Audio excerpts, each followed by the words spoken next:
नमस्कार, माझं नाव रोहनजी तुगावी, श्री स्वरूपसिंग हिरिया नायक शिक्षणशास्त्र महाविद्यालय नवापूर जिल्हा नंदुरबार।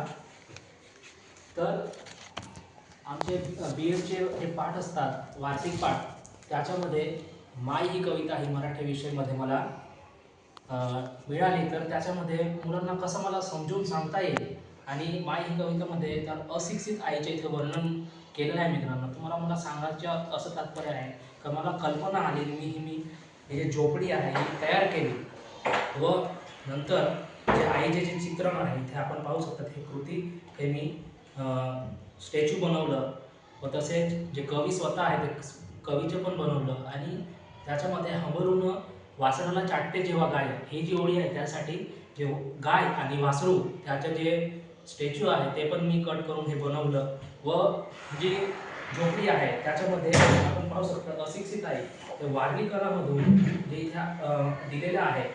तर ते आई लाकूड जे फळकाटे आहे ते घेऊन जाताना ते पण दाखवलं आहे व तसंच हे चित्रण जे ढोल वाजताना जे जळगाव साईडला जे वाजवतात ढोल तसं वारली चित्रकलामध्ये दाखवलं आहे व जे प्राचीन काळामध्ये जे नगारा वाजवायचे तसं इथे जे नृत्य करतात हे वारली आर्टमधून मी दाखवलं आहे व इथे जे शेती करतात लोक तर इथे आपण पाहू शकता जे खेडूत आहे तो काम करत आहे आणि नागरिक त्याचं इथे दिसते व इथे जय आदिवासी जय जोहार म्हणजे प्रकृती की जय हो।